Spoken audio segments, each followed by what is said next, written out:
स्मरणं जय जय राम राम। नमः पार्वती पतये हर हर महादेव।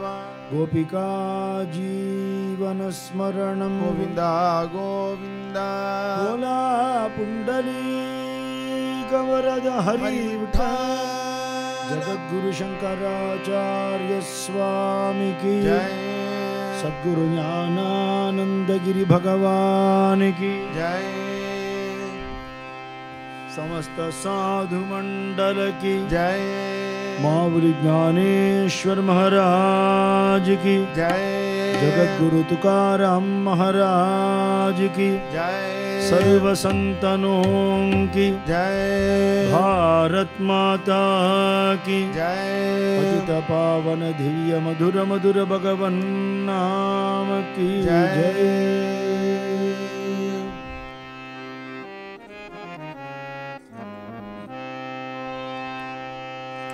राम कृष्ण हरि जय जय।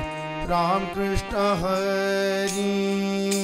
राम कृष्ण हरि जय जय। राम कृष्ण हरि। राम कृष्ण हरि जय जय। राम कृष्ण हरि। राम कृष्ण हरि जय जय। राम कृष्ण हरि। राम कृष्ण हरि जय जय। राम कृष्ण हरि। राम कृष्ण हरि जय जय। राम कृष्ण हरि। राम कृष्ण हरि जय जय। राम कृष्ण हरि। राम कृष्ण हरि जय जय। राम कृष्ण हरि। राम कृष्ण हरि जय जय। राम कृष्ण हरि। राम कृष्ण हरि जय जय। राम कृष्ण हरि। राम कृष्ण हरि जय जय। राम कृष्ण हरि। राम कृष्ण हरि जय जय। राम कृष्ण हरि। नाम जनार्दन रूप जनार्दन। नाम जनार्दन रूप जनार्दन। नाम जनार्दन ध्यान जनार्दन सर्वमज। ध्यान जनार्दन सर्वमज। नाम जनार्दन रूप जनार्दन। नाम जनार्दन रूप जनार्दन। माय जनार्दन बाप जनार्दन। माय जनार्दन बाप जनार्दन। माय जनार्दन बाप जनार्दन। माय जनार्दन बाप जनार्दन। जन जनार्दन जन जनार्दन सर्वमज। जन जनार्दन जन जनार्दन सर्वमज। नाम जनार्दन रूप जनार्दन। नाम जनार्दन रूप जनार्दन। जनार्दनाचा एका जनार्दन देका। जनार्दनाचा एका जनार्दन देका। जनार्दनाचा एका जनार्दन देका। जनार्दनाचा एका जनार्दन देका। जनिवनी सका जनार्दन। जनिवनी सका जनार्दन। जनिवनी सका जनिवनी सखा जनार्दन। जनिवनी सका नाम जनार्दन रूप जनार्दन। नाम जनार्दन रूप जनार्दन।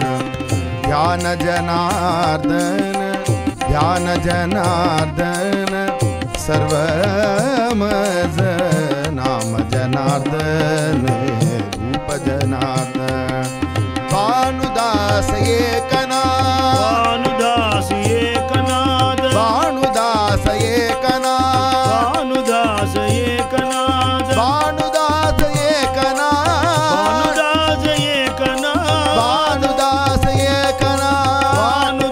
एकनाथ भानुदास एकनाथ भानुदास एकनाथ भानुदास एकनाथ दत्तात्रेय अवधूत जनार्दन स्वामी एकनाथ दत्तात्रेय अवधूत जनार्दन स्वामी एकनाथ दत्तात्रेय अवधूत जनार्दन स्वामी एकनाथ दत्तात्रेय अवधूत जनार्दन स्वामी एकनाथ दत्तात्रेय अवधूत जनार्दन स्वामी एकनाथ दत्तात्रेय अवधूत जनार्दन स्वामी एकनाथ जनार्दन स्वामी एकनाथ जनार्दन स्वामी एकनाथ जनार्दन स्वामी एकनाथ जनार्दन स्वामी एकनाथ जनार्दन स्वामी एकनाथ जनार्दन स्वामी एकनाथ जनार्दन स्वामी एकनाथ जनार्दन स्वामी एकनाथ शांति ब्रह्म एकनाथ महाराज की जय।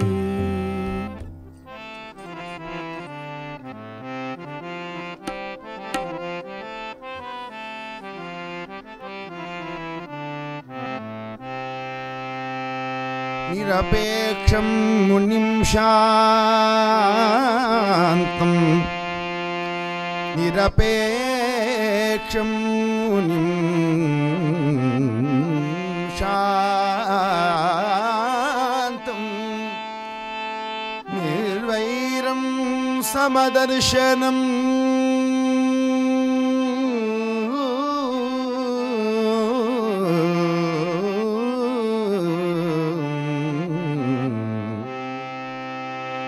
निरपेक्षं मुनिं शान्तं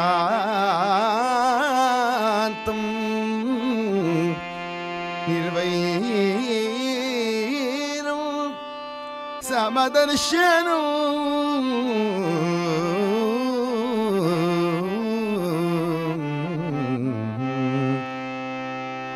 अनुव्रजाम्यहं नित्यं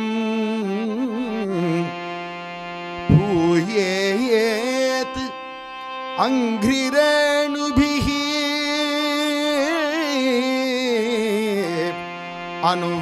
अनुव्रजाम्यहं नित्यं भूयेत् अंघ्रिरेणुभिः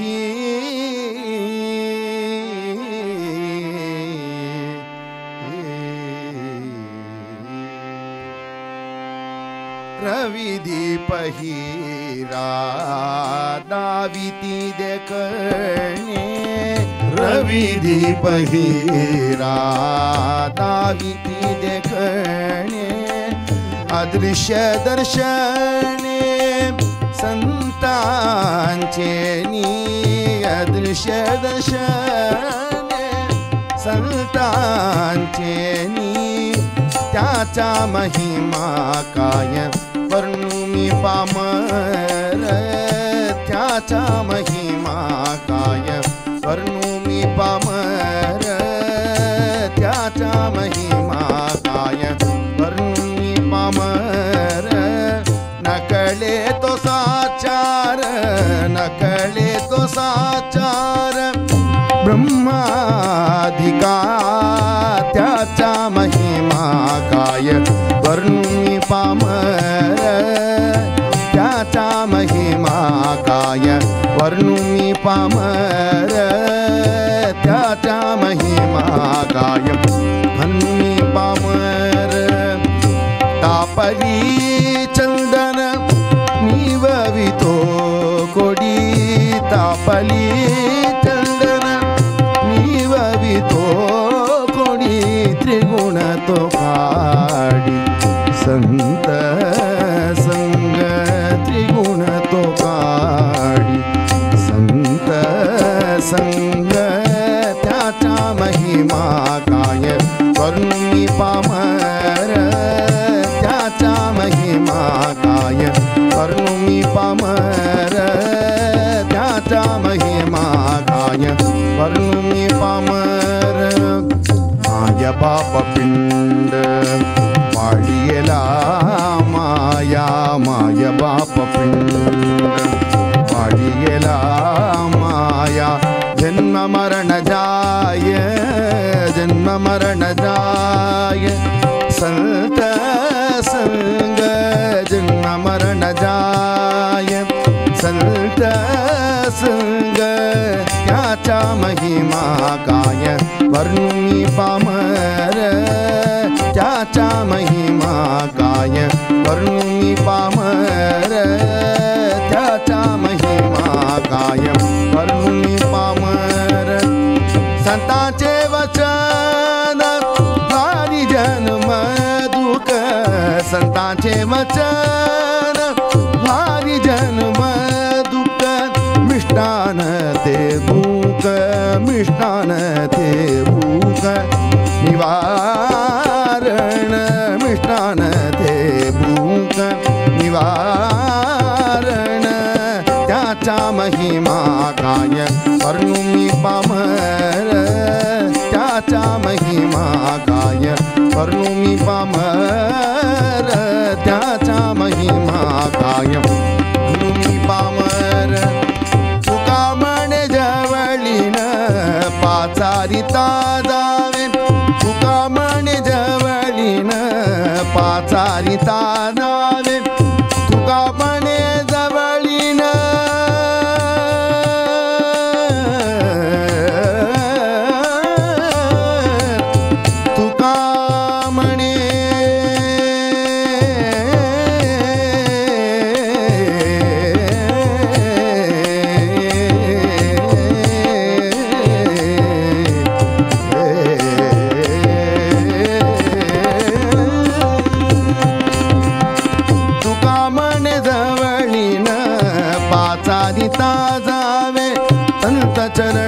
जावे संत चरणी भावे गावया त्याचा महिमा काय वर्णुनी पामर नकळे तो साचार ब्रह्माधिकार त्याचा महिमा काय वर्णुनी पामर त्याचा महिमा काय वर्णुनी पामर त्याचा महिमा काय वर्णुनी पामर संतों की जय जय भक्तों की जय जय जय जय भक्तों की जय जय भक्तों की जय जय भक्तों की जय जय भक्तों की जय जय गुरु की जय जय गोविंद जय जय गुरु की जय जय गोविंद जय जय संतों की जय जय भक्तों की जय जय संतों की जय जय भक्तों की जय जय गुरु की जय जय गोविंद जय जय गुरु की जय जय गोविंद जय जय संतों की जय जय भक्तों की जय जय भक्तों की जय जय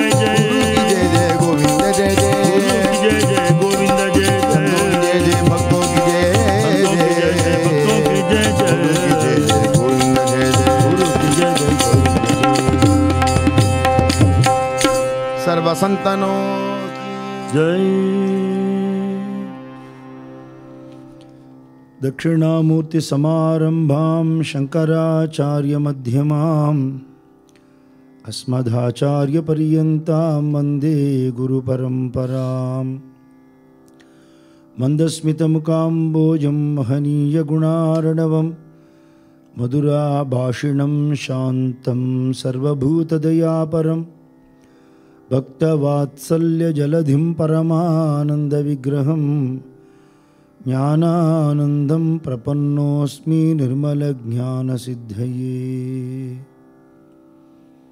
पंडरी सारिका क्षेत्र नाही पुंडलिका सारिका भक्त नाही विठोबा सारिका दैवत नाही तुकाराम सारिका सद्गुरु नाही।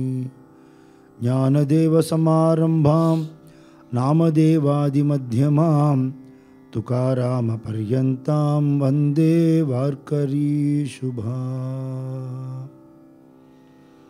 सद्गुरुनाथ महाराज की जय समस्त साधु मंडल की जय।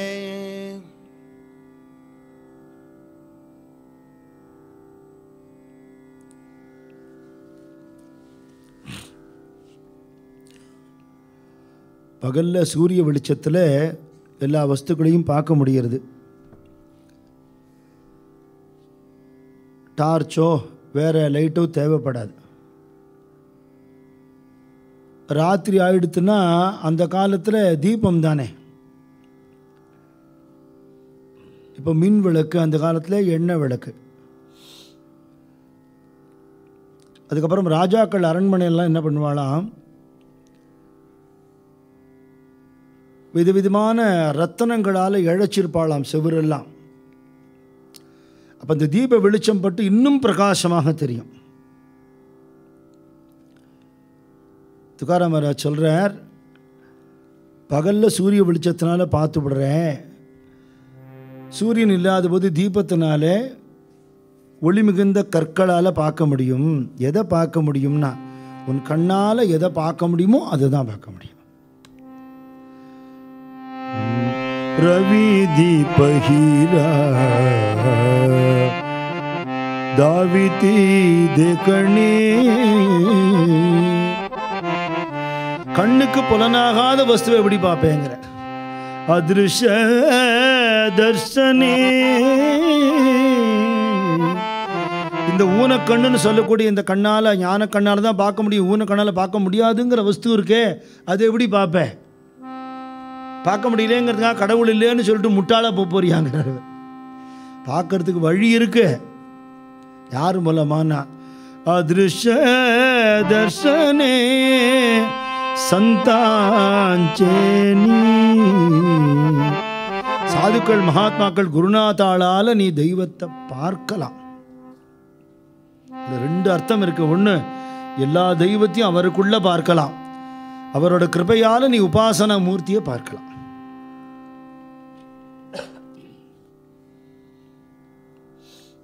ஸ்ருங்கேரி ஆச்சாரியால் அபினவ வித்யாதீத சுவாமிகள் சரித்திரத்தில் அவருடைய சாதனா சரித்திரங்கள்லாம் வரும்பொழுது சிவபெருமானை நேருக்கு நேர் பார்த்ததை எழுதி வச்சிருக்கார். நரசிம்ம மந்திர தீட்சை சந்திரசேகர பாரதி சுவாமிகள் கொடுக்கறத நிருசிம்மர் அங்கே ஆவிர் பவிச்சிருக்கார். அதெல்லாம் சரித்திரத்தில் இருக்குது. அவளை நம்ம பார்க்கிற காலத்தில் வாழ்ந்த பெரியவா தானே. அம்பாளை பார்க்கணும்னு தாபப்பட்டு துடிச்சு பரமஹம்சர் பார்த்தாருன்னு தான் அவர் சரித்திரம் சொல்கிறது. பிள்ளை உறங்காவில்லிதாசருங்கிற பயில்வானுக்கு சரீர போஷணமே பிரதானமாக இருந்துட்டு பொண்டாட்டியோட கண்ணழகே பிரதானமாக இருந்தவனை ராமானுஜர் பார்த்தார் அம்மா மண்டபத்தில். என்ன இங்கே ஒரே கூட்டம்னு கேட்குறார். அங்கே நீங்கள் பார்க்க வேண்டாம் சுவாமி, வந்துருங்கோ, அதெல்லாம் நீங்கள் பார்க்குற இடம் இல்லை. என்ன பார்க்கலாம், என்ன இல்லை வேண்டாம், ஒரு அசடு அச்சு பிச்சு. அவன் பொண்டாட்டி அவ்வளோ அழகான், அவன் மேலே சூரியன் பட்டு கருத்து போயிடுவான்னு தலையில் துணியை போட்டு பிடிச்சின்னு வரான். பந்தலாட்டம் கிறுக்கன், 10 பேர் வேடிக்கை பார்க்குறான்னு கூட தெரியல. அங்கெல்லாம் நீங்கள் பார்க்க வேண்டாம், வாங்கோன்னு கூப்பிட்றா சிஷ்யாலாம். இல்லை இல்லை, அவனை நான் பார்க்கணுங்கிற. ஊரே வேடிக்கை பார்க்குறது. 10 பேர் நம்மளை பார்த்து பரிகாசம் பண்ணான்னு கூட இல்லாமல் பொண்டாட்டி மேலே வெயில் படப்படாதுன்னு மேலே துணியை போட்டு விரிச்சின்னு வரான். ராமானுஜர் பார்த்தார், இவனோட ஆழ்ந்த ஈடுபாடு தப்பு இல்லை, வச்சிருக்கிற இடம்தான் தப்பு. அது இடத்த மாற்றிட்டா சரியாக போயிடுமே அப்படின்னு அவனை கூப்பிட சொல்கிறார். உடையவர் எம்பெருமானார் வந்திருக்கார், சுவாமி வந்திருக்கார். அவன் திரும்பியே பார்க்க மாட்டேங்கிறான். பார்க்குற நேரம் வெயில் பட்டுருவேன்னு நினைக்கிறான். அப்போ அவன் பொண்டாட்டி பார்த்து இவரை நமஸ்காரம் பண்ணுறத அவனும் திரும்பி பார்க்குறான். தேஜோமயமாக நிற்கிறார் ராமானுஜர். துவாதச திருமண்ணோட திருதண்டத்தோடு நிற்கிறார், காஷாய வஸ்திரத்தோட. என்னப்பா இவ்வளோ பேர் இருக்கு, நீ மேலே பந்தல் மாதிரி பிடிச்சின்னு வரிய துணியை? ஆமாம், அவள் அவ்வளோ அழகு. இந்த கண்ணழகு எங்கேயாவது உண்டா, இந்த முகம் இந்த மாதிரி அழகு எங்கேயாவது உண்டா? அவள் கருத்து போயிடப்படாது இல்லையா? என் பொண்டாட்டி நான் கவனமாக பார்த்துக்கிறேன். இதை விட அழகு பார்த்தது இல்லையா நீ? பார்த்தது இல்லை. இல்லை இல்லை, பிரம்ம சிருஷ்டியில் கிடையாதுங்கிறான். இவளுக்கு மேலே அழகு கிடையாது, இதுக்கு மேலே ஒரு அழகை நான் காட்டிவிட்டா அப்படின்னார். காட்டிவிட்டா அந்த அழகுக்கு நான் அடிமையாடுறேன்னா வா அப்படின்னு கோவிலுக்கு கூட்டின்னு போனேன். ரங்கநாதர் சன்னதிக்கு உள்ளே கூட்டின்னு போனார். ரங்கநாதரோட சரணத்துக்கிட்டக நிறுத்தி வச்சார். இதோ பாருன்னு சொல்லலையாம். பார்த்தா பார்த்துட்டேனே, இதான் பெருமாள் படுத்துன்னு இருக்கார் தெரியாதான்னு சொல்லிடுவார் இல்லையா? அரங்கா இவனை பாருன்னாராம்.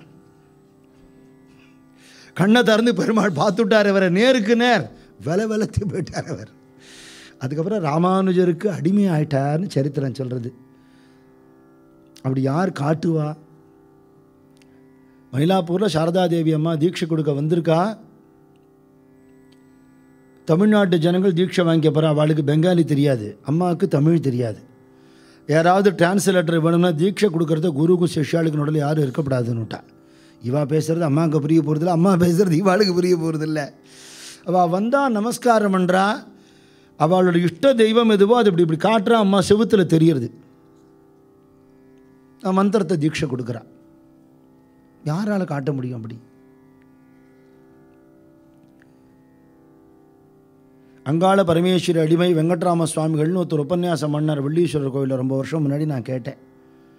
அப்போ சொன்னார், சிவபெருமான அப்படியே செஞ்சடையிலேருந்து அவருடைய வெண்மையான தாவல்யமான திருமேனியிலேருந்து திருநீற்று பட்டையிலேருந்து முக்கண்லேருந்து அந்த திருவிழிகள் நீல நிறத்தில் இருக்கக்கூடியதுலேருந்து எடுப்பான நாசிகத்திலேருந்து சிவந்த உதடுகள்லேருந்து நீலகண்டத்திலேருந்து சுவாமி அப்படியே வர்ணிச்சுட்டே வந்தார்.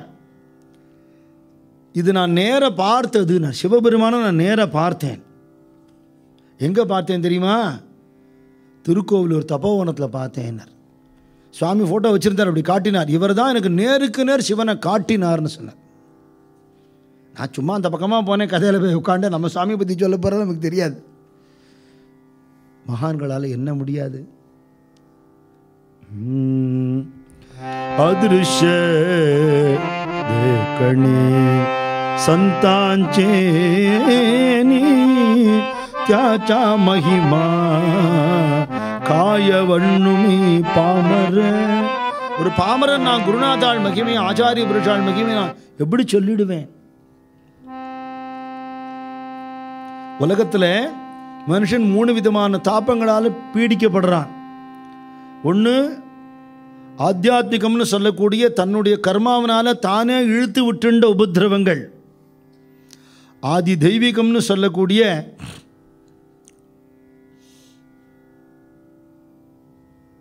தெய்வ குத்தம் அப்படின்னு சொல்லக்கூடிய விஷயங்கள்.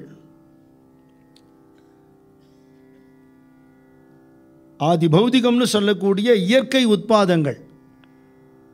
இயற்கையினால கஷ்டம், கர்மாவனால கஷ்டம், தன்னாலேயே தானே ஏற்படுத்தின்ற கஷ்டம். இந்த 3 தாபத்தினால கஷ்டப்படுறான். இந்த மனசில் இருக்கிற கொதிப்புக்கு சந்தனம் தடவினா அடங்குமோ? உடம்பு எரிஞ்சுதான் சந்தனம் தடவிக்கலாம். தாபலி சந்தன நிவவிதோ கூடி திரிகுணத்தோ காடி சந்த சங்க.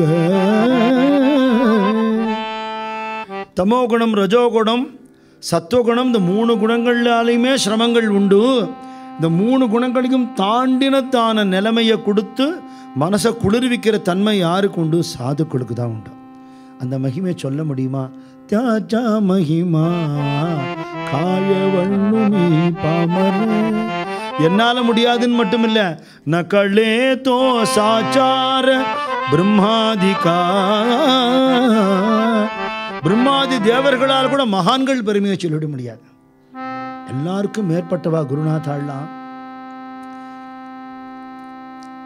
சாதுக்களோட சங்கம் கிடைச்சிடுத்துன்னா அது எப்படி அனுபவிக்கணும்னு சொல்ற. மிஷ்டான்னத்தே பூக்கங்கிற, நல்ல தாங்க முடியாத பசியோட ஒருத்தன் வரான், அவனுக்கு விருந்து வச்சு பிரமாதமாக சாப்பாடு போட்டால் எப்படி 2 பேர் சாப்பாட்டை ஒருத்தன் சாப்பிடுவானோ அப்படி சத் சங்கத்தை அனுபவி. ஏனோ தானோன்னு கேட்காதேங்கிறார். சந்தாச்சே வச்சன வாரி ஜனும துக்க. உன்னுடைய துக்கத்திலேருந்து உன்னை நிவாரணம் பண்ணி உன்னை உயர்ந்த ஸ்தானத்துக்கு பிரம்மபதத்துக்கு கூட்டின்னு போகிற சக்தி சாதுக்களுடைய வாக்குக்கு உண்டு. மகான்கள் வாக்கு கேட்க கிடச்சிதுன்னா அப்படியே உடம்பே காதாக்கி கடு. உன் தாபத்தை நிவாரணம் பண்ணுங்கிறார். அம்மா அப்பா நம்ம உடம்பை போஷணை பண்ணுறவா. சாதுக்கள் என்ன பண்ணுறான்னா இன்னொரு உடம்பு உனக்கு வராதபடிக்கு உன்னை போஷணை பண்ணுறவான்னு. மாய பாப பிண்ட பாலியலா மாய जन्म मरण जाय, जन्म मरण जाय, संतांचे नित्याचा महिमा काय वर्णुमी पामर. தன்னுடைய வாழ்க்கையை, உலகியல் வாழ்க்கையை உதறிவிட்டு அவள் அடைய வேண்டியதை அடைஞ்ச பிறகும் நமக்காக பூமியில் சஞ்சாரம் பண்ணிண்டு அல்ப மனுஷாளோட ஏச்சுக்களையும் பேச்சுக்களையும் வாங்கிண்டு இல்லையா, நிந்தா வந்தா ரெண்டுத்தையும் சமமாக பாவிச்சுண்டு அத்தனை ஜனங்களுக்காகவே ஊர் ஊராக அலைஞ்சு திரிஞ்சு அத்தனை பேருக்கும் ஞான பக்தி வைராக்கியத்தை கொடுக்குற சாதுக்கள் மகிமையை இந்த வாயால் எப்படி சொல்ல முடியும்? அந்த காருண்ய மூர்த்திகள் இல்லைன்னா நம்ம கதியெல்லாம் என்ன இல்லையா? எத்தனை மகான்கள் அவதாரம் பண்ணி நமக்காக பாடுபடலை, இத்தனை சத்விஷயங்களை நமக்கு கொடுக்கலன்னா நம்ம கதி என்ன? அதனால் துக்காமணிய ஜவளி ந பாச்சாரிதா ஜாவே, அவள் சாதுக்களை விட்டு விலகக்கூடிய நிலைமை எனக்கு கொடுத்துப்படாதே பாண்டுருங்காங்க. என்றைக்கும் சாதுக்களை அண்டிண்டு அவளுக்கு என்னால் முடிஞ்ச சேவையை பண்ணிண்டு அவள் சொல் பேச்சு கேட்டுன்னு இருக்கக்கூடிய நிலையில் எனக்கு சந்து பக்தி அதுதான் ரொம்ப முக்கியம். டெய்டி ஓரியன்ட் வர்ஷிப்பை விட guru oriented worship, saint oriented worship அதுதான் முக்கியம். சாதுக்களுக்கு பிராதானியம் கொடுக்கணும். ஏன்னா அவளோட அனுபவம் இல்லைன்னா தெய்வத்தை நம்ம தெரிஞ்சு கொள்ளவே முடியாது. எல்லா தெய்வங்களும் எங்கே இருக்குன்னா குருநாதாளுக்குள்ளே இருக்குது, சாதுக்களுக்குள்ளே இருக்குது, மகான்களுக்குள்ளே இருக்குது.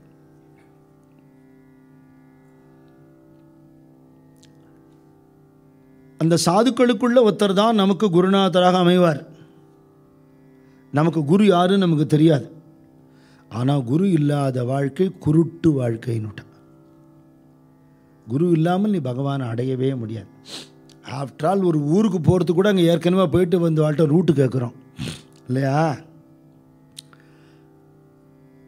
இந்த ஆத்ம தரிசனத்துக்கான பிரயாணத்துக்கு என்ன தெரியும் நமக்கு? மார்க்கம் தெரியுமா? மார்க்கத்தை காட்டுற குரு மூலமாக தானே தெரிஞ்சுக்க முடியும். நமக்கேற்ற குரு யாரோ அவரை பகவான் அனுப்புவார். ஆனால் அதுக்கு பகவான் நமக்கு அனுப்புறதுக்கு நமக்கு ஒரு தகுதி வேணுமே. என்ன? சத் சங்கத்தில் இருக்கிறவாளுக்குத்தான் அந்த கிருபை கிடைக்கும். எப்போ சத் சங்கம் கிடைச்சாலும் விடக்கூடாது. அதுக்காக எதை வேணால் இழக்கலாம், எதுக்காகவும் சத் சங்கத்தை விடக்கூடாது.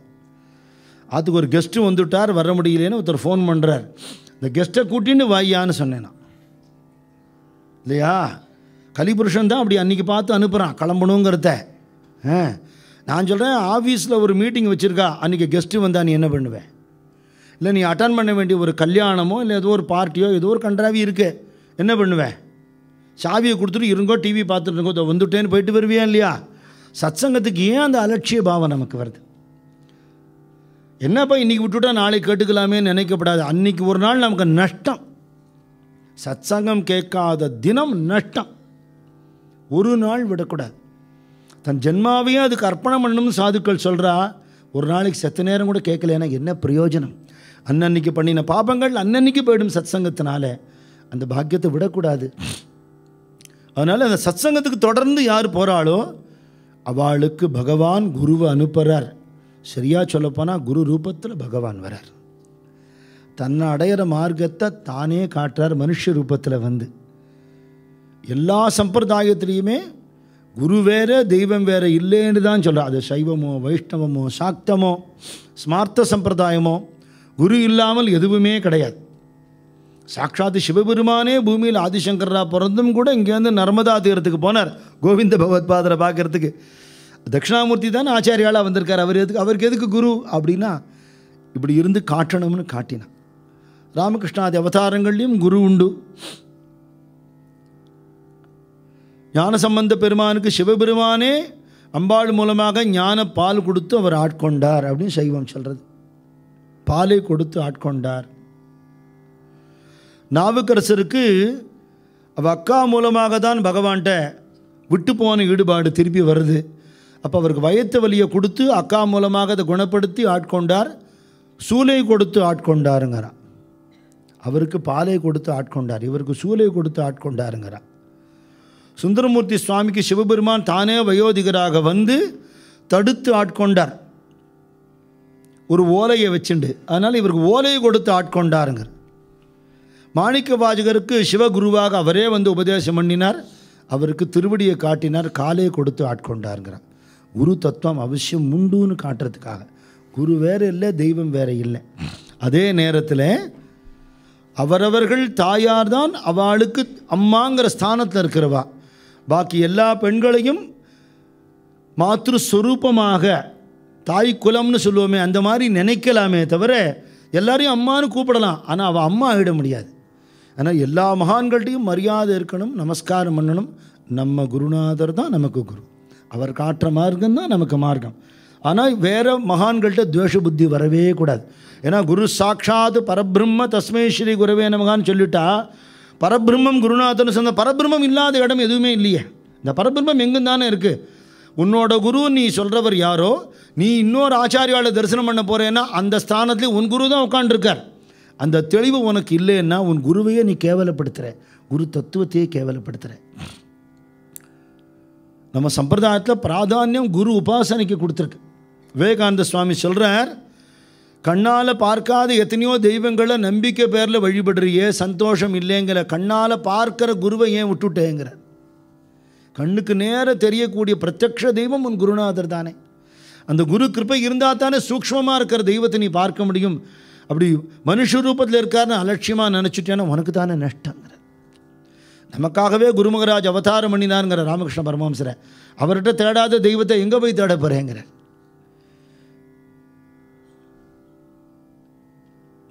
சந்திரசேகர பாரதி சுவாமியோட உபதேசத்தில் அவர் சொல்கிறார், எல்லா தெய்வங்களுடைய மந்திரங்களையும் ரூபங்களையும் குரு ரூபத்திலேயே ஆரோபித்து நீ தியானம் பண்ணலாம்ங்கிற.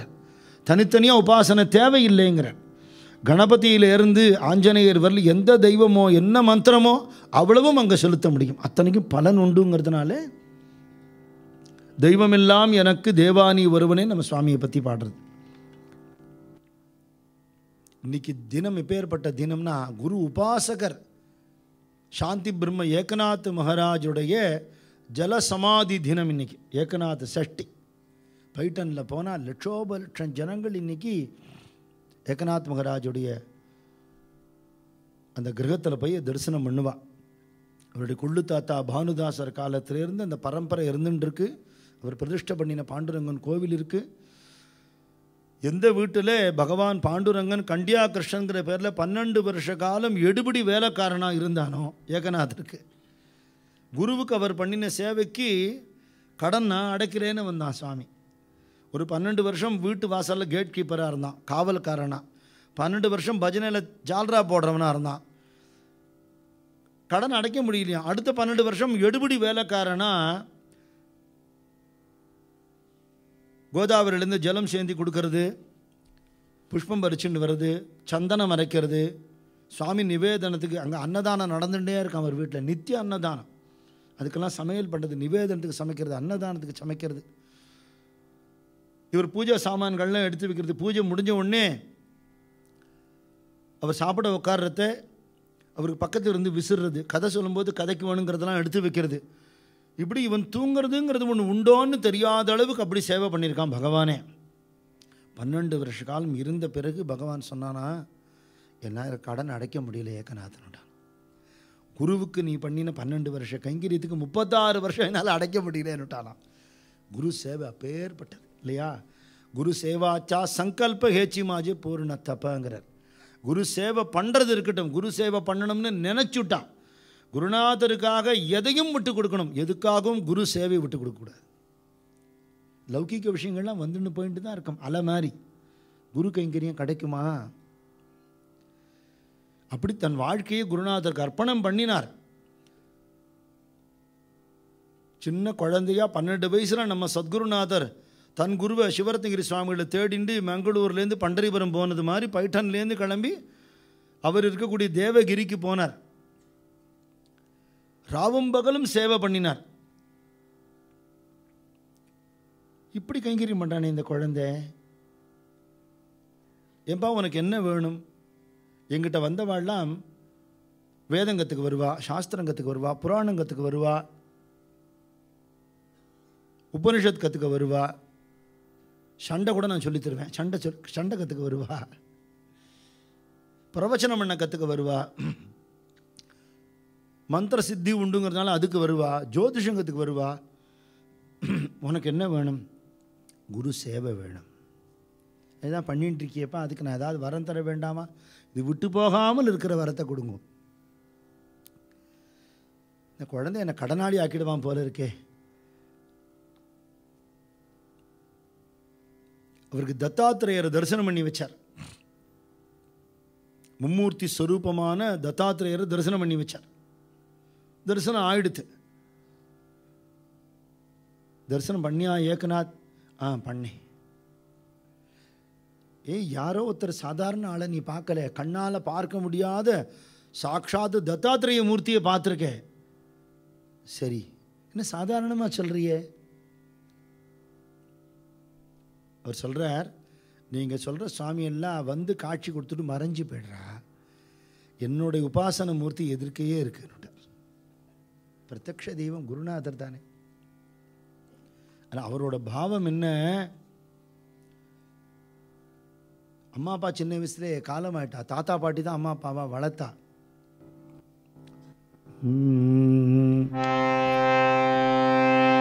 நாம ஜனார்தன ரூப ஜனார்தன தியான ஜனார்தன சர்வமாச நாம ஜனார்தன ரூப ஜனார்தன நாம ஜனார்தன ரூப ஜனார்தன. உலகத்தில் இருக்கிற எத்தனை பெயர்கள் உண்டோ அவ்வளவா இருக்கிறதும் என் குருநாதர். எத்தனை ரூபங்கள் இருக்கோ அவ்வளவா இருக்கிறது என் குருநாதர். அவரை நினச்சி தியானம் பண்ணும்படியான அந்த தியான நிலையாக இருக்கிறது குருநாதர். என்னுடைய எல்லா விதமான பாவங்களாக உணர்வுகளாக இருக்கிறது குருநாதர். மாய ஜனார்தன, பாப்ப ஜனார்தன, ஜன ஜனார்தன, என் அம்மா அப்பா பார்க்குற அத்தனை பேரும் என் குருநாதர் தான். ஜனார்தனா சா ஏகா ஜனார்தன தேகா. என் ஜனார்தன சுவாமிங்கிற என்னுடைய குருநாதர் இருக்காரே, அவருக்கு சொந்தமான அந்த ஏகநாத் ஏகா ஜனார்தனா சா ஏகா ஒன்றே ஒன்று தான் பார்க்க தெரியறது எனக்கு. நான் ஏகநாதன்கிறதுனால ஜனார்தன தேகா அவர் மட்டும்தான் தெரியுது. உலகத்தில் வேற ஒன்றும் தெரியல. ஜனி வனி சகா ஜனார்தன. அத்தனை பக்தியோடு இருந்து தன்னுடைய ஒரு கீர்த்தனத்திலையும் அவருடைய பேரையே தான் எழுதுவார். இந்த பங்குனி மாசத்து கிருஷ்ணபக்ஷ சஷ்டி இந்த தினம் இருக்கே, இது ஜனார்தன சுவாமியுடைய ஜெயந்தி. ஜனார்தன சுவாமிக்கு தத்தாத்திரேயர் தரிசனம் கொடுத்த தினமும் இதுவே. இதே இன்னொரு வருஷத்தில் ஜனார்தன சுவாமியை ஏகநாதர் தரிசனம் பண்ணினதும் இந்த தினத்திலேயே. ஜனார்தன சுவாமி மகாசமாதியானதும் இந்த தினத்திலேயே. இந்த 4 உற்சவத்தை விமர்சையாக கொண்டாடுவாளாம் ஏகநாதர் காலத்தில். தன் சிஷ்யர் உத்தவரை கூப்பிட்டார். எதிர்காலத்தில் இந்த உற்சவத்தை விடாமல் நீங்கள் பண்ணணும், 4ஓடு 5 சேரும்னு சொன்னார். அது என்னன்னு தெரியல இன்னைக்கு. அந்த உற்சவம் அப்படி நடக்கிறது ஏகநாதர் காலத்தில். அத்தனை பாகவதாளோட பஜனை பண்ணி ஏகநாதர் மாதிரி நாம் பிரச்சாரம் பண்ண முடியாது. வீட்டு வாசலில் போர்டு போட்டிருப்பார், யாரெல்லாம் பஜனைக்கு தினம் வராளோ அவள் கிளம்பி போகிறத கோதுமாவும் சர்க்கரையும் இலவசமாக வழங்கப்படும்னு போடுவார். முதல்ல கோதுமா சர்க்கரைக்காக வருவான், வேஷ்டி புடவைக்காக வருவான், காசுக்காக வருவான். அப்புறம் அதை விட இது ஒஸ்தின்னு தெரிஞ்சுட்டுருவான். சொத்தெல்லாம் இழந்தாலும் பரவாயில்ல, எவ்வளவு பணம் செலவழிஞ்சாலும் பரவாயில்ல, யார் வந்தாலும் சாப்பாடு போடனா சாப்பாடு போடு, வஸ்திரம் வேணுமா வஸ்திரம் கொடு, பணம் கேட்டா பணம் கொடு. அவன் நாமா சொல்லணும், எனக்கு வேறு ஒன்றும் வேண்டாம். அத்தான பாடுபட்டிருக்கார். குதர்க்கவாதிகள், இஸ்லாமியர்கள், நாஸ்திகர்கள் எல்லாரோடையும் சாத்வீகமாகவே போராடி அஹிம்சா முறையில் யாரையும் எதிர்த்து பேசலை, கோபப்படலை. தன்னுடைய சாந்த குணத்தினாலேயே அவ்வளவு பேரையும் ஜெயிச்சு அத்தனை பேரையும் பக்தி பண்ண வச்சுட்டார். வார்க்கரி சம்பிரதாயத்தை துவஜஸ்தம்பம் யாருன்னா ஜனார்தன ஏகநாத காம்பதிலா பாகவதன்னு அவருக்கு சொல்கிறது. அவர் அன்றைக்கி லட்சோப லட்சம் பக்தாள் வந்திருக்கா. இன்றைக்கும் அந்த தினத்தில் பார்க்கலாம். என்னன்னா அங்கே ஒரு பெரிய குழி மாதிரி இருக்கும், உள்ளுக்குள்ளே ஜலம் ரொப்பறதுக்கான வசதி இருக்குது. அந்த காலத்தில் கோதாவரிலேருந்து ஜலம் எடுத்துகிட்டு வந்து இங்கேருந்து எடுத்துக்கணுமே தவிர குழாய் எல்லாம் கிடையாது இல்லையா. 2 பக்கமும் பெரிய பெரிய தவலையை வச்சுட்டு காவடியில் ஜலம் தூக்கிண்டு சாட்சாத்து பாண்டுரங்கனே தினம் வந்து அவருக்கு இறைச்சி கொடுத்துட்டு இருந்தான். அந்த பிலம் இன்னைக்கு இருக்க. அதில் கொண்ட ஜலத்தை விடுவா. ஜனங்கள் கூட்டம் கூட்டமாக நின்று லட்சோபலட்சம் பேர் விட்டுட்டே இருப்பார். ரொம்ப அது எல்லாரும் ஒரு பிரார்த்தனையோடு தான் வருவா. இது நம்பணுமே பகவானே, எனக்கு இந்த காரியம் நடக்கணும்னு. யாரோட பிரார்த்தனை நடக்கணுமோ அவள் ஒரு சொம்பு விட்டவன்னு நம்பிடும். அதுக்கப்புறம் அங்கே பஜனை எல்லாம் பண்ணி கோதாவரி ஸ்நானத்துக்கு போகிறார். எங்கே பார்த்தாலும் குருநாதரோட சிந்தனையாகவே இருக்கு, வேறு ஸ்மரணையே இல்லை. குருநாதரை நினைக்காத நாள், நினைக்காத கணம் இருக்கப்படாது. ஆராதனை அன்னைக்கு அதி விசேஷமாக தியானம் பண்ண குரு ஸ்மரண ஆராதன வைபவம்னு போடுவாள். அவுகே சித்ரைலோக அனந்த சியாதா தரணி ஜகநாதா சித்தே மாய ஜகநாத பாப ஜகநாத அநாதாச்சாநாத ஜனார்தன அநாதாச்சநாதா ஜனார்தன அவ்ய சித்ரைலோக ஆனந்தாச்சியாதா शरणीय जगन्नाथा चित्ते एका जनार्दनी एकपणे उभा एका जनार्दनी एकपणे उभा एका जनार्दनी एकपणे उभा एका जनार्दनी एकपणे उभा त्रैलोक्याची शोभा शोभत से त्रैलोक्याची शोभा शोभत से त्रैलोक्याची शोभा शोभत से त्रैलोक्याची शोभा शोभत से अवघ्याची त्रैलोक्य आनंदाची आता शरणी जगन्नाथा चित्ते दत्तात्रेय अवधूत जनार्दन स्वामी एकनाथ दत्तात्रेय अवधूत जनार्दन स्वामी एकनाथ जय गुरु दत्तात्रेय अवधूत जनार्दन स्वामी एकनाथ दत्तात्रेय अवधूत जनार्दन स्वामी एकनाथ மூணு லோகங்களையும் என் குருநாதரே தெரிகிறார். அவகேச்சி த்ரைலோக்கிய ஆனந்தாச்சி ஆதா சரணி ஜெகநாத சித்தட்டேலே. குருநாதர் சரணத்தில் என் மனசில் நினச்சின்னு பார்க்குறேன். எல்லாத்தையும் குருநாதரே தெரிகிறார். ஏகா ஜனார்தன ஏகப்பனே உபா. குருநாதனோட நான் கலந்துட்டேன். இப்போ ஏகநாத் இல்லை, ஜனார்தன சுவாமி தான் இருக்கார் அப்படின்னு சொல்லிட்டு ஸ்நானம் பண்ணினார். அப்படியே சமாதி ஆகிட்டார். அந்த தினம்தான் இன்னைக்கு. அவருடைய எல்லா கீர்த்தனங்களையும் அவர் எழுதின ஏகநாத பாகவதம், பாவார்த்த ராமாயணம் எல்லாத்தையும் குரு பக்தியை தான் பிரதானமாக சொல்கிறேன். அது இல்லைன்னா உன்னோட வழிபாடு வெறும் போலித்தனமாக இருக்கும். அதனால் பிரயோஜனம் இல்லை. உமியை குத்துறது போல லாபம் கிடைக்காது. இப்போ குரு அவசியங்கிறத எல்லா மகான்களும் சொல்கிறா. ஆனால் எங்கேருந்து நம்ம குரு வருவார்னு நமக்கு தெரியாது. யாராக வேணுமானாலும் இருக்கலாம். கணபதி சச்சிதானந்த சுவாமிகளுக்கு அம்மாவே குரு, பப்பா ராமதாஸ் சுவாமிக்கு அப்பாவே குரு. அப்பா குருங்கிறது அம்மா அப்பாலாம் சாஸ்திர ரீதியான குரு, அது வேற. பிரம்மோபதேசம் பண்ணி வைக்கிறார், அது வேற. அவருக்கு ஞான மார்க்கத்துக்கான மந்திர தீட்சையே தகப்பனார் தான் கொடுத்தார் பப்பா ராமதாஸ் சுவாமி சரித்திரத்தில்.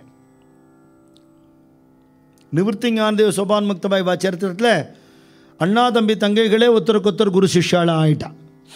சமர்த்த ராமதாசருக்கு ராமச்சந்திரமூர்த்தி வந்து குருவாக உபதேசம் பண்ணினார். குரு எதுக்கு அப்படின்னு சில பேர் கேட்குறார். நம்ம போக வேண்டிய மார்க்கம் என்ன, நமக்கு உபாசனா தெய்வம் என்ன, நமக்கு என்ன மந்திரம் அப்படின்னு குருநாதர் தான் காட்ட முடியும். நம்மளாக எடுத்துட்டா அதில் தப்பிதமாக போய் முடியலாம். செல்ஃப் மெடிக்கேஷன் எப்படி தப்போ அப்படி செல்ஃப் மெடிடேஷனும் தப்பு. குருநாதர் தான் வழி காட்டுவார். நீயா போய் மாத்திரை வாங்கி சாப்பிட்டா என்ன ஆகுமோ அது மாதிரி ஆன்மீக யாத்திரையும் அப்படி ஆகிடும். அதனால் துக்காராம் மகராஜுக்கு ஈஸ்வர சாட்சா்காரம் கிடச்சிடுத்தோ, பகவானை பார்த்துட்டார். ஆனால் பாண்டுரங்கன் நினச்சாரா, நாளைக்கு துக்காராம ஒரு எடுத்துக்காட்டாக வச்சுட்டு அவருக்கு பகவான் கிடச்சுட்டாரே, எனக்கு குரு எதுக்குன்னு ஒருத்தன் கேட்டு விடப்படாது. நானே அவதாரம் எடுத்த போது வசிஷ்டர்ட்டையும் சாந்திபினி ரிஷிட்டையும் நான் சிஷ்யனாக இருந்து படிச்சிருக்கேங்கிறதுனால இந்த சம்பிரதாயம் மீறக்கூடாது. அதனால் இவனுக்கு குரு வேணும்னு நினச்ச பொழுது ருக்மிணி பிராட்டியும் அவரும் பேசிக்கிறதாக மகிபதி மகாராஜ் எழுதுகிறார். எங்கேருந்தாவது குரு வரணுமா, நீங்கள் தானே ஜெகத்குருங்கிறார். கிருஷ்ணம் வந்தே ஜெகத்குரு, நீங்கள் தானே ஜெகத்குரு, கீதாச்சாரியன் இல்லையா? நீங்கள் ஒருத்தன் தலையில் கை வச்சு ஆசீர்வாதம் பண்ணல, அதுக்கு மேலே அவன் தெரிஞ்சுக்கிறதுக்கு என்ன இருக்குது அப்படின்னா. ஆனால் பகவான் ஒரு சங்கல்பம் பண்ணிட்டார். விட்டல் ரூபத்தை தரிசனம் கொடுத்துட்டாலும் குரு ரூபத்தில் தான் தரிசனம் கொடுக்கணும்னு நினச்சாராம். அதனால் எப்படி தரிசனம் கொடுத்தார் அப்படிங்கிறது ஒரு சம்பவமாக துக்காராம் மகாராஜ் சொல்கிறார். ஒரு நாள் நான் ஸ்நானத்துக்கு போனேன். எதிர்க்க ஒரு மகாத்மா வந்தார், ஒரு சாது காஷாய வஸ்திரத்தோட ஒரு பெரியவர் வந்தார். துக்காராம் மகாராஜ் சுபாவம் என்ன, யாரை பார்த்தாலும் நமஸ்காரம் பண்ணிவிடுவார். ஏன்னா அவரை பொறுத்தவரையில் ஊர்லேயே உலகத்திலேயே சின்னவன் யார், துக்கா தான். எல்லாரும் பெரியவாங்கிற பாவம். யாரை பார்த்தாலும் நமஸ்காரம் பண்ணிவிடுவார். இவர் வந்த உடனே நமஸ்காரம் பண்ணுறார். பெரியவாளுக்கு ஏதாவது சமர்ப்பணம் பண்ணணும், ஒன்றும் இல்லை. பக்கத்தில் துளசி இருந்து தான் கிடுக்கிடுன்னு ஒரு 4 தளம் பறித்தார், கையில் கொடுத்தார். எது இல்லையோ எல்லாத்தையும் விட்டு நிரப்பக்கூடியது துளசி தானே. கொடுத்த உடனே சுவாமி வாங்கிட்டார். உங்களுக்கு ஏதாவது சேவை பண்ணணும்னு ஆசைப்படுறேன் அப்படின்னு அவர் சொல்கிறார். என்ன பண்ண போகிறேன் அப்படின்னு கேட்குறார். உங்களுக்கு ஆகாரத்துக்கு ஏற்பாடு பண்ணட்டுமா அப்படிங்கிறார். எனக்கு நெய் மட்டும் கொடு, கொஞ்சமாக நெய் கொடு அப்படிங்கிற. அவரே ஆகாரம் பண்ணிப்பார் போல இருக்கு. அதனால் நெய் ஏற்பாடு பண்ணணும்னு சொன்ன உடனேயே ஆவலியிட்ட வந்து அதை சொன்னார். அவள் எண்ணெய் இல்லாமலே பொரிஞ்சுட்டான். வீட்டில் இருக்கிற வாளுக்கே நெய் நெய், எங்கேருந்து நெய்க்கு போகிறது, கத்துன்னு கத்துறா. இவர் சொல்கிறார், இதெல்லாம் நான் கனவுல கண்டேன்னு சொல்கிறார். தூங்கின வாளுக்கு தானே கனவு வரும். இவர் தூக்கத்தை ஜெயித்த கதையை நான் நேற்றுக்கே சொன்னேன். சேஷாதிரி சுவாமிகள் 40 வருஷம் தூங்கலை, துக்காராம் மகாராஜும் தூங்கினதே இல்லை. ஒரு ஞான மார்க்கத்துக்கு ஒரு 25 வயசில் வந்தார். 42 வயசில் சரீரத்தோடு வைகுண்டம் போயிட்டார். அது வரலும் தூங்கினதே கிடையாது. அப்போ கனவுங்கிறது என்ன அப்படின்னா, ஏ ஜகுமாயா சப் சப்பன் நினைக்கின்னு மீரா பாடினாலே அதுமாதிரி உலக வாழ்க்கையே கனவாக காணக்கூடியது. தூங்கிட்டு இருக்கிறத கனவு காண்றோம். கனவு காணும்போது அது நிஜமாக தான் தெரிகிறது. யாரோ ஒருத்தன் கத்தி எடுத்து கழுத்தில் சொருகிறான், ஹான்னு கத்தினா ஒன்றும் காணும், யாருமே இல்லை, அது கனவு. ஆனால் கனவு காணும்போது சத்தியமாக தானே தெரிகிறது. எழுந்து பார்த்தா தான் பொய்ன்னு தெரிகிறது. மகான்கள் சொல்கிறா, இப்போவும் நீங்கள் தூங்கிட்டு தான் இருக்கேங்கிறான். இந்த ஹாலில் உட்காண்டா தூக்கம் வருது, அது வேறு விஷயம், அதுக்கு நான் சொல்லலை. இது மாய தூக்கத்தில் இருக்க ஞான விழிப்பு வந்துடுத்துன்னா தான் அது கனவுன்னு, இது கனவுன்னு புரியும். அது வரலும் புரியாது. மகான்களுக்கு இது எல்லாமே கனவாக தெரியறதுனால அவரோட ஒரு காட்சி அவர் அப்படி சொல்கிறார். सत्यगुरु राय कृपा मज केली परिनाही घडली सेवा काही सापडविले वाटे जाता गंगा स्नान मस्तकी तो जाणा ठेविला कर भोजन मागती तो पावशेर पडिला विसर स्वप्न माझी काय कळे उपजला अंतराय म्हणूनिया काय त्वरा झाली राघव चैतन्य केशव चैतन्य सांगितली गुण मालिकेची बाबाजी आपुले सांगितले नामा मंत्र दिला राम कृष्ण हरी माघ शुद्ध दशमी पाहुनी गुरुवार केला अंगीकार तुका म्हणे केला अंगीकार तुका म्हणे. அவருக்கு சேவை பண்ண முடியல, கோட்டை விட்டுட்டேன். அவர் என்ன பண்ணினார்னா, அவர் பண்ண வேண்டியதை பண்ணுறது அவர் தவறலை. என் தலையில் கை வச்சு ஆசீர்வாதம் பண்ணினார். மஸ்தகி தோ ஜான் டேவிலா கர். அப்புறம் என்ன பண்ணினார், மந்திர திலா ராம கிருஷ்ண ஹரி. நான் எப்போவுமே ஜபிச்சுட்டு இருக்கிற மந்திரத்தையே எனக்கு மந்திரோபதேசம் பண்ணி கொடுத்துட்டார். அப்புறம் குரு பரம்பரை தெரிஞ்சுக்கணும். எப்போவுமே நம்ம வீட்டில் கர்மாக்கள்லாம் பண்ணுறத நம்ம முன்னோர்கள் பித்திருக்களோட 3 பரம்பரை தெரிஞ்சுக்கிறாப்புல ஸ்ரீகுரு, பரமகுரு, பரமேஷ்டி குரு அவசியம் தெரிஞ்சுக்கணும். குரு பரம்பரையில் அந்த 3 பரம்பரை அவரே சொன்னார். ராகவ சைத்தன்ய, கேசவ சைத்தன்ய, அப்படி 2 குரு. அப்புறம் இவர் பேர் பாபாஜி ஆப்புலே சாங்கீத்தேலே நாம, அவரே பாபாஜி சைத்தன்யர்னு அவர் பேர். அவர் குரு கேசவ சைத்தன்யர், அவர் குரு ராகவ சைத்தன்யர் அப்படின்னு குரு பரம்பரையை சொன்னார். மறைஞ்சு போயிட்டார். நெய் கேட்டார். இது பார்த்தா ஏதோ ஒரு ரகசியமான மெசேஜ் இது சொல்கிறதுன்னு தெரிகிறது. ஆனால் என்னன்னு தெரியல. ஏதோ கனவு கண்டேன், குருநாதர் வந்தார், நெய் கேட்டார், கொடுக்கலேங்கிறத ஒரு பாட்டாக எழுதுவானே. இது ரொம்ப முக்கியமான பாட்டு வேறு. ஹர்கரி சம்பிரதாயத்தில் இது பாடாமல் ஹரிப்பாட்டு முடிக்க மாட்டான். அவரே இன்னொரு அபங்கத்தில் சொல்கிறார். பயததி கிருத்த ஆணி நவநீத தைசே திருஷ்ய ஜாத்த ஏகப்பணே. பால் உரக்குத்தி தயிராறுது, அதுலேருந்து வெண்ணெய் வந்து நெய்யாறுது. வாஸ்தவத்தில் இதெல்லாம் ஒன்று வேறுபாடாக தெரிஞ்சா கூட கனகாச்சே பாகி அலங்கார கேலே கனகத்வாலே ஏகப்பணே. தங்கமாக பார்த்தாலும் நகையாக பார்த்தாலும் வேறு வேறையாக தெரிகிறதே தவிர இது வேறு அது வேறு இல்லை. அதில் இருக்கிற தங்கத்தன்மை மாறலை. மிருத்திகே சே கட ஜாலே நானா பரி மிருத்திகா அவதாரி ஏகப்பணே. மண்ணிலேருந்து சட்டி பானை பண்ணுறா, மண்ணாக பார்க்குறத வடிவம் வேறு, பானை சட்டியாக வடிவம் வேறு. வாஸ்தவத்தில் இதெல்லாம் ஒன்றும் பேதம் இல்லை. துக்காமணே ஏக ஏகத்தோ அநேக அநேகத்வி ஏக ஏகப்பணே. அநேகமாக தெரிகிறது, வாஸ்தவத்தில் ஏக்கம்தான் இருக்கிறது, ஒன்று தான். அந்த அத்வைத தத்துவம். இவர் கேட்ட நெய் என்ன அப்படின்னா, நம்ம ஞானானந்த பகவானுடைய அத்தியந்த பக்தரான ஹரிதாஸ் சுவாமிகள் ஒரு பாட்டு எழுதியிருக்கார். அதில் அத்தியாத்மிகமான ஆன்மீக வளர்ச்சியையும் பால் கறந்து காய்ச்சி உரக்குத்தி கடைஞ்சி வெண்ணெய் எடுக்கிறதையும் ஒரு பாட்டாக ஓம சொல்லி பாடியிருக்கார். அந்த பாட்டில் இதுக்கு அர்த்தம் அதில் தென்படுறது.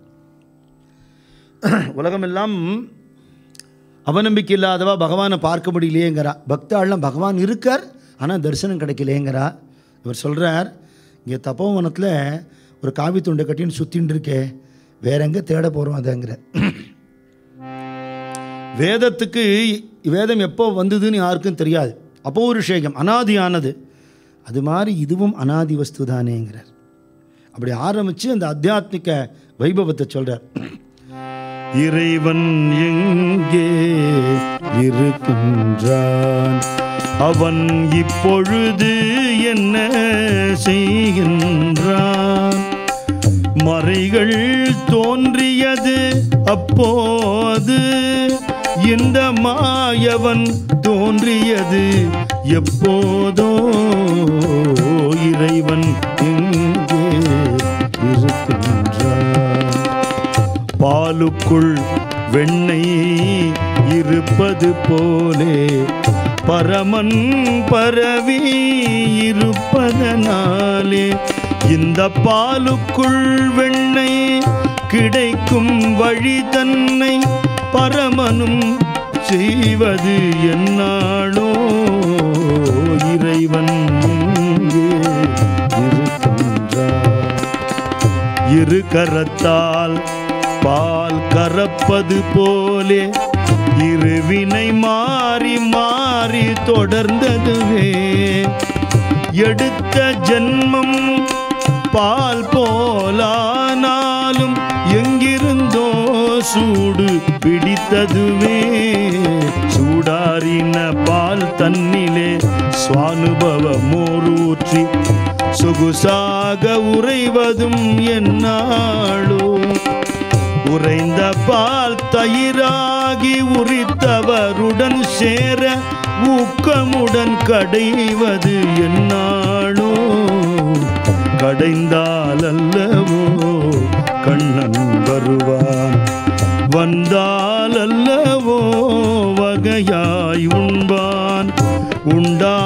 அல்லவோ இந்த உயிரும் உய்யும் நாளது என்னாளோ.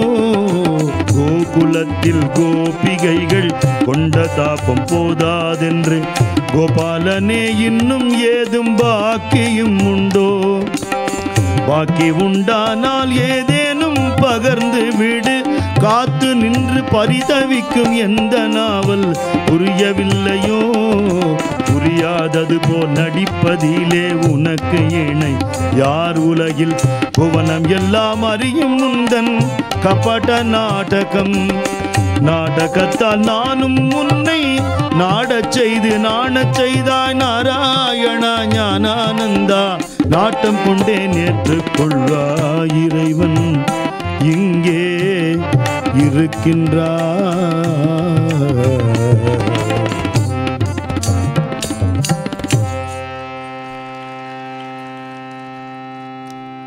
தூய்மையான மனசு மாதிரி பால் இயற்கையாக கிடைக்கிறது.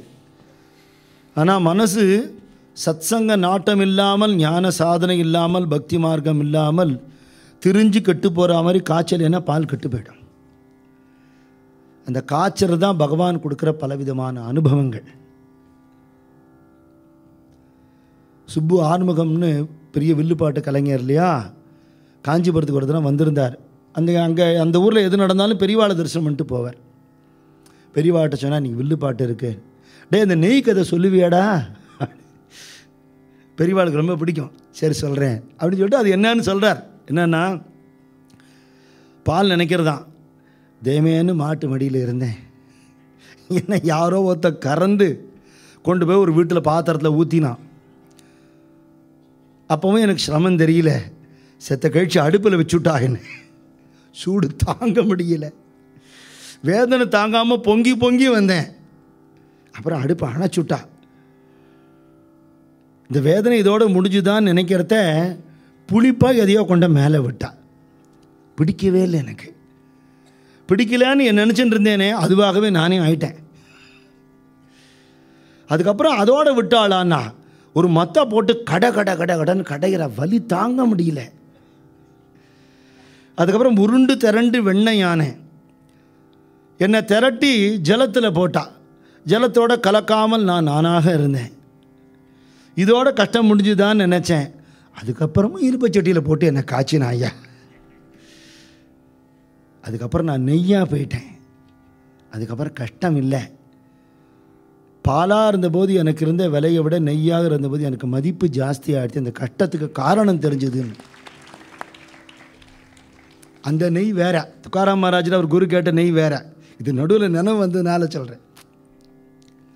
இரு கரத்தால் பால் கறப்பது போல பாப புண்ணியங்களால் கறக்கப்படுறோம். இரு வினை மாறி மாறி தொடர்ந்ததுவே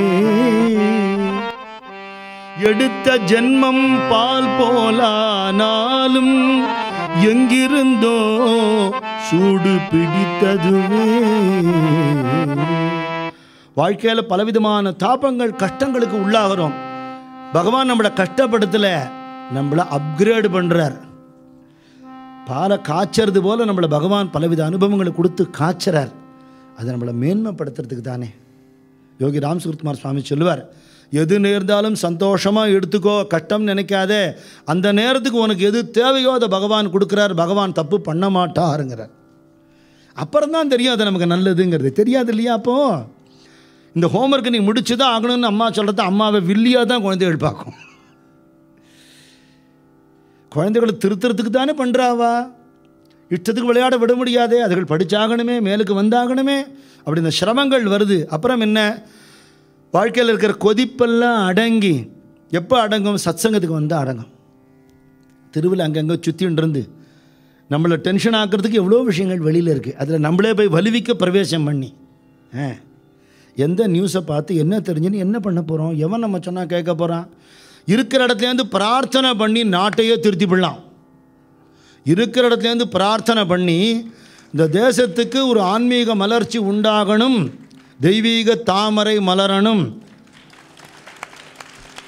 பாரத தேசம் உலகத்தில் கம்பீரமாக நடபோடுற அளவுக்கு இந்த தேசம் அற்புதமாக தெய்வீகமாக ஹிந்து தேசமாக ஆகணும். ஹிந்துக்கள்லாம் அடுத்த வாழை விரட்டுறவா இல்லை, எல்லாரையும் அரவணைக்கிறவா. நமக்கு துவேஷமே தெரியாது.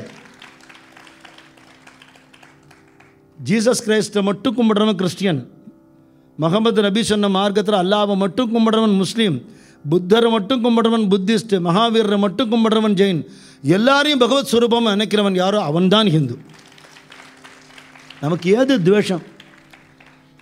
அப்படி இருக்கிற இடத்துலேருந்து பிரார்த்தனை பண்ணலாமே தவிர லௌகீக விஷயத்தில் இறங்கினா பாழாக போயிடுவோம், காணாமல் போயிடுவோம்.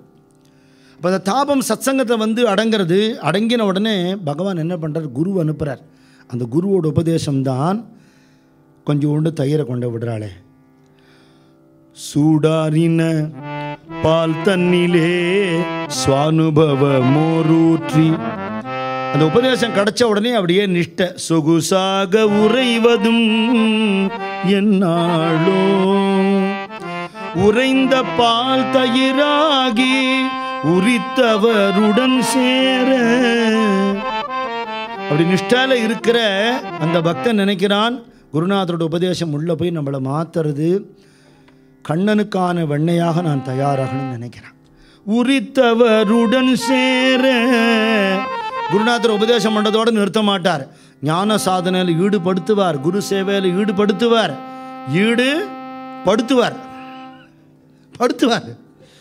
படுத்தி தான் நம்மளை கொண்டு போகணும் மேலே, இல்லையா? உபதேசம் வாங்கிட்டியா ரொம்ப சௌக்கியமாக ஏசி ரூமில் போய் உட்காந்து திண்டில் ஜபம் பண்ணுன்னு சொல்ல மாட்டார், மேலே வாங்குவார். நேத்திக்கு அப்படி சொன்னார், இன்னைக்கு இப்படி சொன்னார், என்ன சுவாமி சொல்லுவார், ஆமாம் அது நேத்திக்கும்பார். இங்கே மடத்துக்கு எதுக்கு வந்தது? கைங்கரி மன்றத்துக்கு இல்லாமல் அப்படிம்பார். அடுத்த நாள் கைங்கரி மண்ணால் ஆத்ம சாதனைக்கு வந்ததா வேலை செய்கிறதுக்கு வந்ததான்னு கேட்பார். எந்த நேரத்தில் என்ன இன்ஸ்ட்ரக்ஷன் வரும்னே தெரியாது. என்னென்னு எல்லாம் நம்மளை மாற்றுறதுக்காக.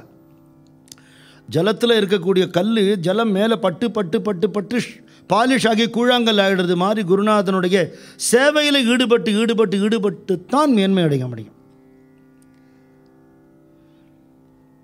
அதுதான் கடையிறது. உறைந்த பால் தயிராகி உரித்தவருடன் சேர ஊக்கமுடன் கடைவது என்னாலும். தயிர் கடையிறான்னு சத்தம் காட்டவுடனே கிருஷ்ணன் ஓடி வந்துடுவான். கடைந்தால் அல்லவோ கண்ணன் வருவார், வந்தால் அல்லவோ வகையாய் உண்டார். என்ன 9 லட்சம் பசு இருக்கிற நம்ம வீட்டில் வெண்ணைக்கு என்னடா குறைச்சல்? நீ திருடுற விழுவிடா போயின்னு சொல்கிறாடே, அவமானமாக இருக்கேடா. இல்லைம்மா நான் திருடவே இல்லை, அது பொய்யுங்கிறான். இத்தனை பேர் சொல்கிறாளே, அவளை நம்பரியா என்ன நம்பரியாங்கிறான். திருடிவிட்டு பொய் சொல்கிறானேங்கிறான். கிருஷ்ணனோட பதில் என்ன தெரியுமோ? தனக்கு சொந்தமான பொருளை ஒருத்தன் எடுத்துனா அது எப்படி திருட்டாகும்? எனக்கு சொந்தம் இல்லாதது எதுன்னு கேட்குறான். உன்னுதுன்னு ஒன்று கிடையாது, நீயே என்னோட வஸ்து இல்லையா? இன்னொருத்தனது எடுத்தால் தான் திருட்டு. என்னதை நான் எடுத்துக்கிறேன்? கிடைக்கும் போது நீங்கள் என்ன நினச்சின்னு கிடைக்கிறீள்? ஒன்றை நினச்சின்னு கிடைக்கிறோம், அதை நான் எடுத்துக்காமல் என்ன பண்ணுவேன்? வந்தால் அல்லவோ வகையாய் உண்பான். அப்படி நம்மளே நவநீதம் ஆன உடனேயே, இந்த நவநீதம்ங்கிறது தான் சாதுக்கள் சுபாவம்னு துகாராம் மகாராஜோட சொன்னேன். மிருது சபாஹ்ய நவநீத தைசே சஜ்ஜனா சே சித்த. வெண்ண மாதிரியான மனசு உள்ளவா சாதுக்கள் கடைஞ்ச பிறகு மோரில் போட்டாலும் ஜலத்தில் போட்டாலும் தன் தன்மை மாறாமல் இருக்கிறது போல உலகத்தில் இருந்தாலும் உலகத்தில் ஒட்டாமல் இருக்கிற ஞானிகள் இல்லையா? அப்படி வந்துட்டா அந்த வெண்ணையை சாப்பிட்றதுக்கு கண்ணன் வந்துடுவானா. உண்டாலல்லவோ இந்த உயிரும் உய்யும் உய்யும் நாளது என்னாலும். இந்த ஞான வேணுகோபாலனே இங்கே ஞானானந்த குருநாதராக வந்திருக்காருன்னு பாடுறார். கிருஷ்ணா என்னை ஏற்றுக்கோங்கிற அந்த பக்தி சாதனை ஞான சாதனைக்கு அப்புறம் ஞானம்ங்கிறது தான் நவநீதம். அதனால் ஞான கிரந்தத்துக்கு கைவல்ய நவநீதம்னே பேர், உயர்ந்த நவநீதம்.